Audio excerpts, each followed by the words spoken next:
Nagaganap ang pelikula sa isang universo kung saan ang mga puppet ay nabubuhay kasama ng mga tao. Gayunpaman, sila ay itinuturing na pangalawang uri ng mga mamamayan at halos walang tunay na karapatan sa mundo ng mga tao. Pagkatapos ay ipinakilala tayo sa ating pangunahing tauhan, si Phil, na isa sa gayong puppet. Siya ang una at nag-iisang puppet na sumali sa puwersa ng pulisya ngunit sinibak sa pwesto matapos gumawa ng malaking pagkakamali sa trabaho. Nagtatrabaho na siya ngayon bilang isang pribadong detective at kumuha ng isang human secretary na nagngangalang Bubbles. Isang araw, si Phil ay binisita ng isang kliyente na nagngangalang Sandra White na isang magandang puppet. Ipinahayag ng babae na siya ay isang nymphomaniac ngunit ayaw malaman ng kanyang mga kaibigan at pamilya. Gayunpaman, may nakatuklas sa kanyang sikreto at bina-blackmail siya para magbayad ng $350,000 kapalit ng kanilang pananahimik. Walang ganoong pera si Sandra, kaya gusto niyang si Phil ang humawak sa sitwasyon. Susunod, iniabot niya sa kanya ang hindi kilalang sulat mula sa blackmailer, pati na rin ang ilang paunang bayad. Sinubukan ni Sandra na ligawan siya ngunit hindi siya pinapansin ni Phil at nananatiling propesyonal. Pagkaalis niya, tiningnan niya ang hindi kilalang liham at napansin ang ginupit na letrang P na tila pamilyar sa kanya. Naalala niyang nakita niya ang parehong sulat sa isang tindahan ng pornograpikong magazine na pag-aari ng kanyang kaibigang si Vinny. Di nagtagal, pumunta si Phil sa tindahan kung saan napansin niya si Vinny na kumukuha ng mga pang-adultong pelikula na nagtatampok ng octopus at isang baka. Naiinis si Phil sa lahat ng ito at humingi ng ilang magazine kay Vinny para maihambing niya ang mga font sa hindi kilalang sulat.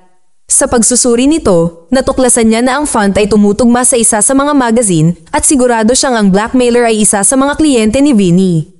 Pagkatapos ay humiling si Phil na maghanap ng listahan ng mga kliyente, kaya inutusan siya ni Vinny na pumunta sa silid sa likod kung saan matatagpuan ang kanyang opisina.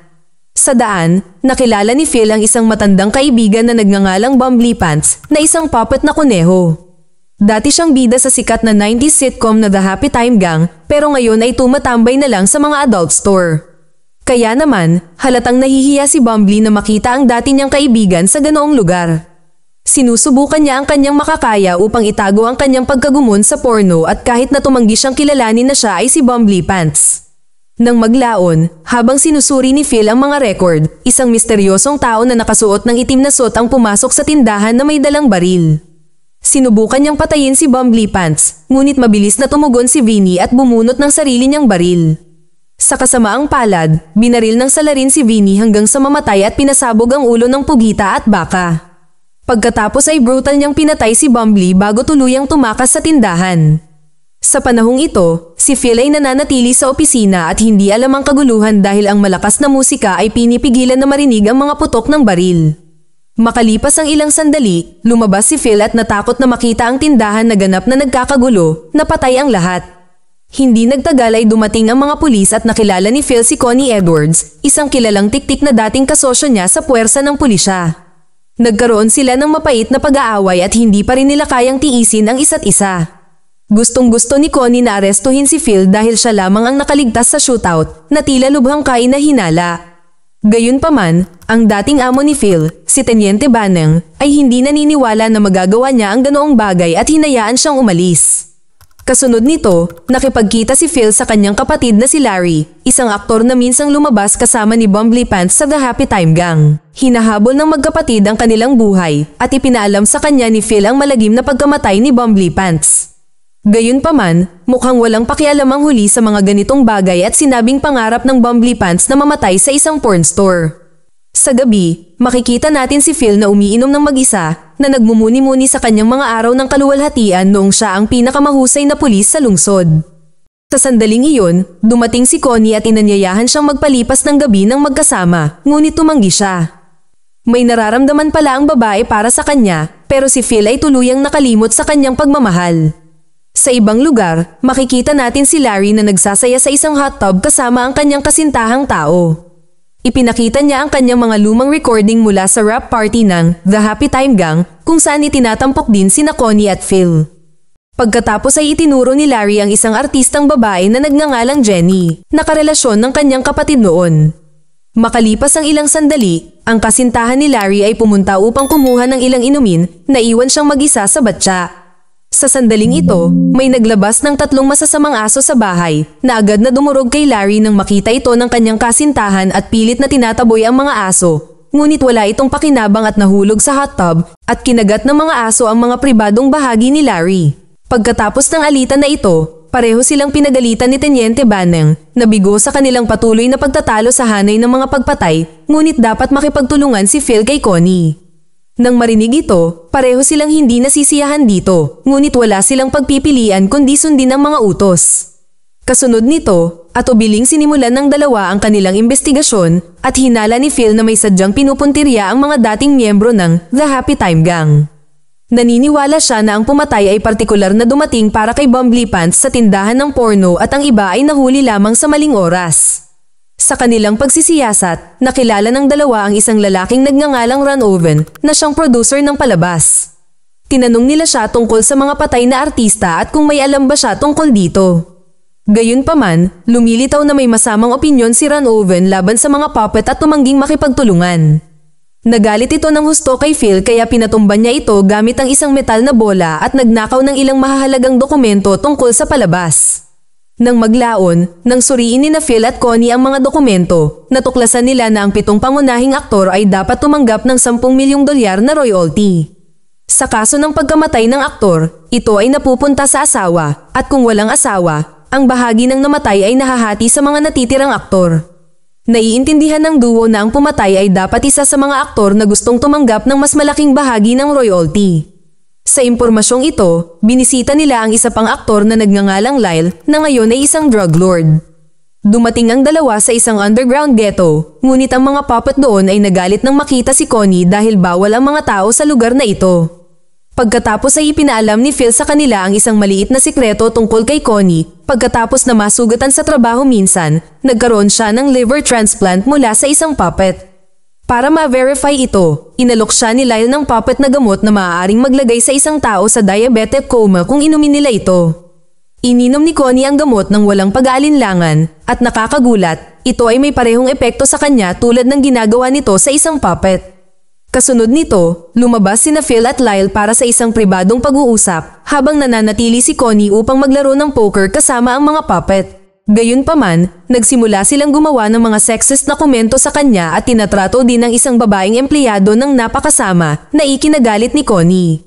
Sa labas, pinag-uusapan ni Lyle at Phil ang pagkamatay ng mga aktor nang biglang may sasakyang papalapit sa kanila. Kinuha ni Lyle ang kanyang baril at tinungo ang sasakyan, ngunit bigla siyang binaril at napatay. Ang kanyang mga alapores ay gumanti at binaril pabalik ang kotse, ngunit sila ay napatay din. Sinubukan ni Phil na habulin ang sasakyan, ngunit kalaunan ay umalis ito. Samantala, sa loob, binugbog ni Connie ang mga sexist na lalaki at humingi ng paumanhin sa kanilang pagmamaltrato sa mga babae. Kinabukasan, dumating si Phil sa kanyang opisina upang hanapin si Sandra na naghihintay sa kanya. Ibinunyag niya na nakatanggap siya ng panibagong banta at gusto niyang lutasin ni Phil ang sitwasyon. Sa lahat ng mga kamakailang pagpatay, ganap niyang nakalimutan ang tungkol sa kanyang kaso. Kaya nagpa siya si Sandra na muling pag-ibayuhin ang kanyang sigasig at sinimulang akitin siya. Sa una ay nag-aalangan si Phil, ngunit nang siya ay patuloy na igiit, sa kalaunan ay sumuko siya sa kanyang mga pagnanasa. Habang magiliw silang nag-iibigan sa opisina, sa labas, dumating si Lieutenant Baneng kasama si Agent Campbell mula sa FBI. Pagkaalis ni Sandra, tinanong ng mga opisyal si Phil tungkol sa kanyang kawalan ng kakayahan sa paglutas ng mga kaso ng pagpatay. Nag-aalala rin sila na sa tuwing may nangyayaring pagpatay, kahit papaano ay palagi siyang nasa eksena. Sinabi ni Phil na wala siyang kinalaman sa mga pagpatay, ngunit hindi siya pinaniniwalaan ng mga pulis. Nangangamba na maaresto siya, gumawa siya ng dahilan at tumalon sa bintana ng kanyang opisina upang tumakas. Susunod, pinuntahan ni Phil ang kanyang dating kasintahan, si Jenny, na nag-iisang tao na miyembro ng palabas. Gayunpaman, hindi siya masyadong maganda ngayon at nagtatrabaho sa isang strip club. Mukhang medyo casual siya tungkol sa pagkamatay ng kanyang mga katrabaho, kaya hinimok siya ni Phil na seryosohin ang mga bagay-bagay. Pero inamin ni Jenny na kailangan niyang maghanap buhay at hindi siya maaaring manatiling nakakulong ng tuluyan. Naalala tuloy ng dalawa ang kanilang relasyon at inamin ni Jenny na mahal niya ito noon. Pagkatapos ng maikling emosyonal na pag-uusap, lumabas sila at nagpaalam. Gayunpaman, sa sandaling makapasok si Jenny sa kanyang kotse, ito ay hindi inaasahang sumabog na iniwan si Phil sa ganap na pagkabigla. Makalipas ang ilang sandali, dumating ang pulis sa pinangyarihan at napagtanto ni Phil na hindi na siya makakatakas sa pagkakataong ito.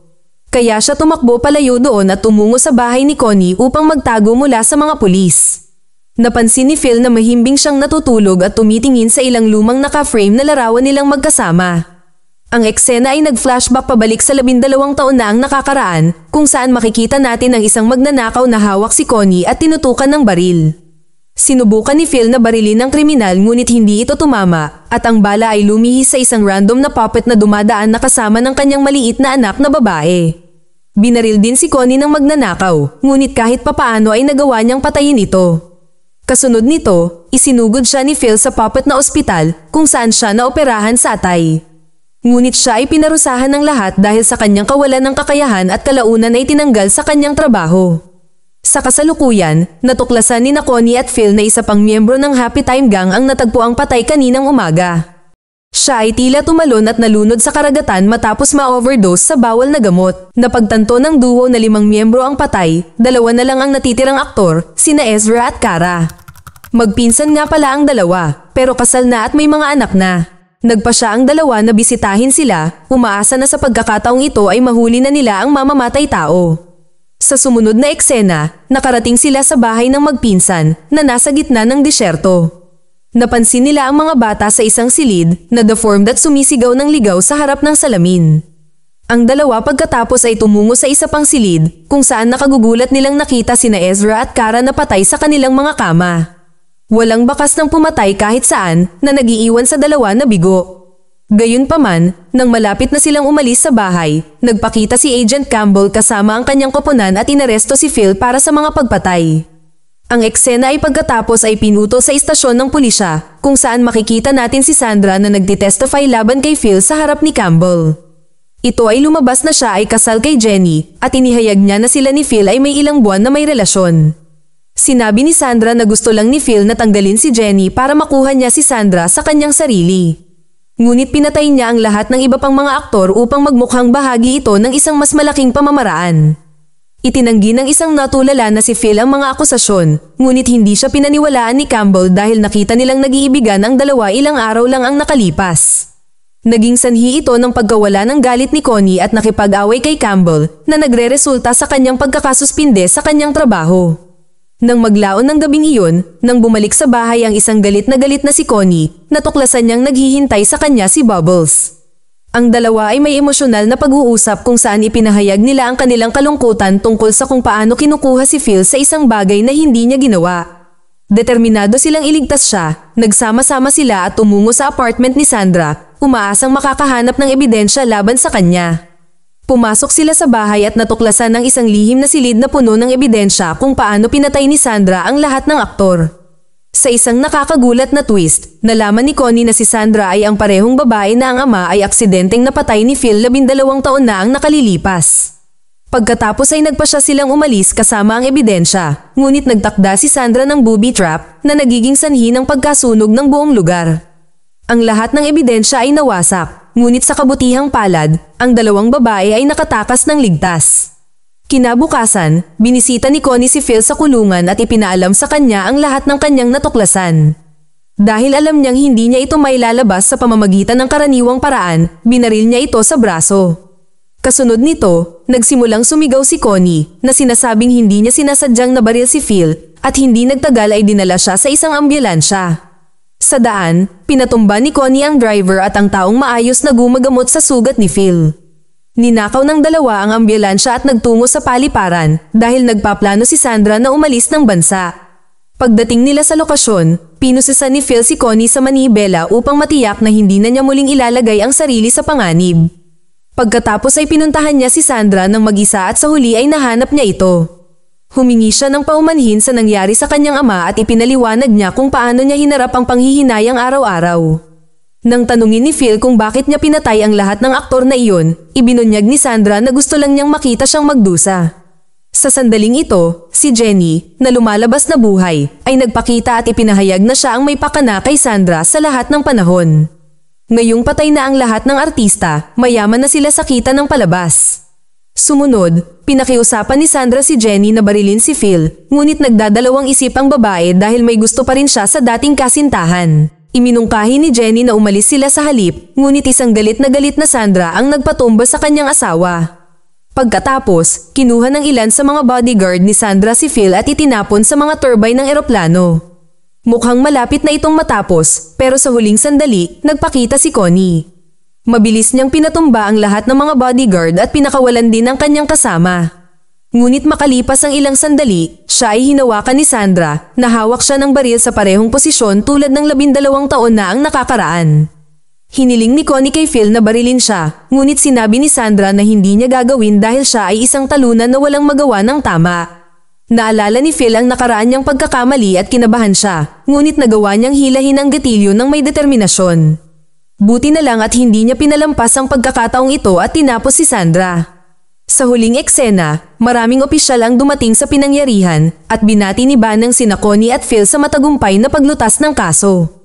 Inalis niya ang pagkakasuspinde ni Connie at ibinalik din ang dating trabaho ni Phil na labis na ikinatuwa ng puppet. Makalipas ang ilang sandali, dumating si Bubbles upang tingnan ang kanyang amo at sa wakas ay napagtanto niyang may nararamdaman ito para sa kanya. Nagtapos ang pelikula sa pagtatanong ni Phil kung gusto niyang lumabas kasama niya na malugod niyang sinasang-ayunan.